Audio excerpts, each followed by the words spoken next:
Story time. This is other yellow hat guy here with another video, and let's talk TSA airport security. All right, so I went out of town. There's a hurricane that was you. I'm sure you've heard about it. Hurricane Florence. Not to be confused with another Hurricane Florence, if there ever was another one that maybe I wasn't alive for.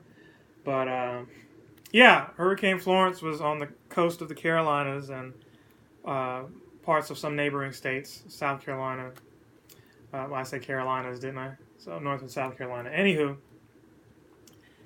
it rose from maybe a Cat 3 they were initially talking about to a Cat 4, and everyone thought it was going to be a Cat 5 and feared the destruction. Now, where I live, there's a whole lot of rain, not a whole lot of damage, not a whole lot of action going on. High winds of, you know, 10 to 15 miles per hour, but nothing to evacuate the city or panic for. I know some people had some tree damage, trees falling on their vehicles or in their yard, hopefully not their homes. But if you live on the coast, the beach areas, you got hit pretty hard. New Bern, uh, Fayetteville, shout out to Fayetteville. They didn't fare too well. Lots of folks without power, but they should be fine. Um, I went out on town on business for one of my other jobs and went to Chicago. Now, I'm notoriously late, so uh, you can tell that by some of my uploads. But I'm late with things, so getting to the airport late was something I was trying to avoid. It seems like the earlier I get up for something, I still, in my mind, say, you got more time, you got more time. Closer you are to a destination, you got more time because it's right down the street. Airport is not far from me.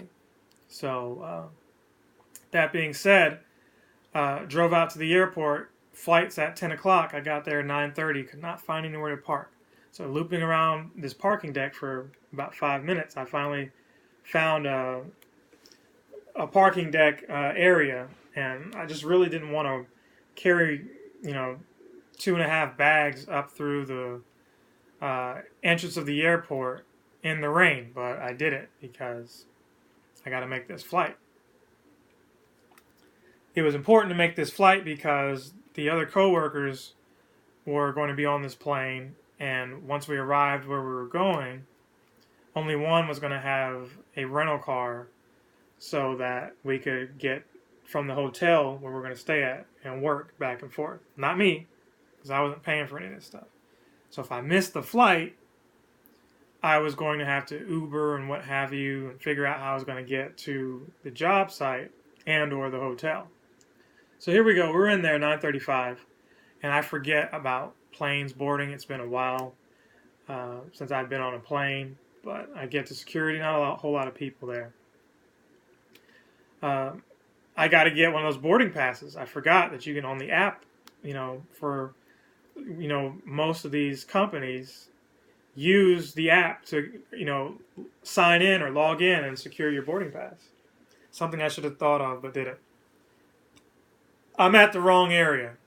I need to be in a different section at a different part of the airport to get my boarding pass. I don't know why that's a thing. It's like if you check in and you show that you've got a confirmation, any of these terminals should be able to print you out a boarding pass. It shouldn't have to be, oh, you got to go to the United section to get a United boarding pass, or you got to be an American.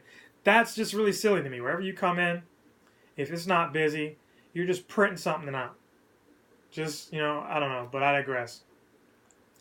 So it's 9:35. It's probably 9:40 that I'm inside, and then 9:45 to where I actually hustle and get to United, and they've already boarded the plane.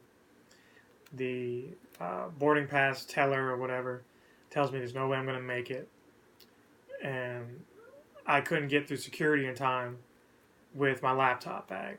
So I'm like, well, if I paid extra, could I? And he's like, yeah, but who wants to put their laptop bag in the trust of the airline getting it to you? It's one thing if I get to the destination and I don't have any clothes to wear. You can always buy more clothes to wear, but if you don't have the laptop, which is the main reason of why you're there to do work, the ability to do work, then it doesn't matter if it gets stuck in Wisconsin or wherever it is that's en route to where you're going, you can't do anything. So the security, this is around September 11th, so not to date this video, but I don't fly on September 11th, but this was before and after September 11th, so, I took a chance on it. But to avoid the hurricane, it was another lucrative option. Security wanted to do the pat down. They pat you and everything. Guy kept going up to my crotch, and it's one thing if they go one time and maybe a second time. This guy did 3 times, and I'm like, whoa, I think that's too much. Is that necessary? I'm just trying to make it through the line and hope that I can board this plane. Sir, do we have a problem? Yeah, I feel uncomfortable with you touching me multiple times in the same spot. Is that really necessary? Well, sir, I can get you to step outside the line and we can get somebody else. Now, I still have time to actually board this plane, but because this guy is kind of throwing in the towel on this to, I guess, protect his integrity, protect his neck or whatever, I'm not going to make it.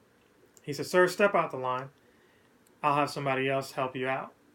10 other people go through. I don't make this flight. Now, they've got this other feature where they look at your hands and dab your hands to get, I guess, to check and see if you got residue. Thank goodness these things only report if you've got residue from like some kind of explosive or something, because who knows? And you guys know what I'm talking about. Wash your hands. Wash your hands.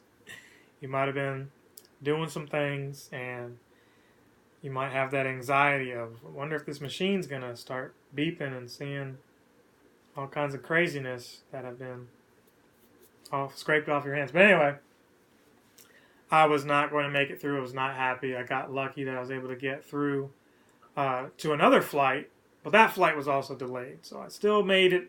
I'm not sure everyone was happy that I wasn't there on time, but I did make it and made the most of that opportunity.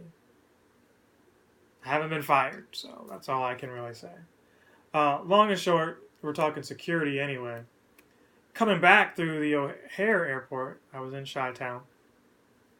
None of that patting down, none of that security stuff. Just take off everything that, could be a weapon or a potential hazard or what have you. Your belt, steel-toe shoes, or shoes, period. Empty out your pockets, take out stuff out of your bag. All that standard protocol, but none of this, let me touch your sensitive area.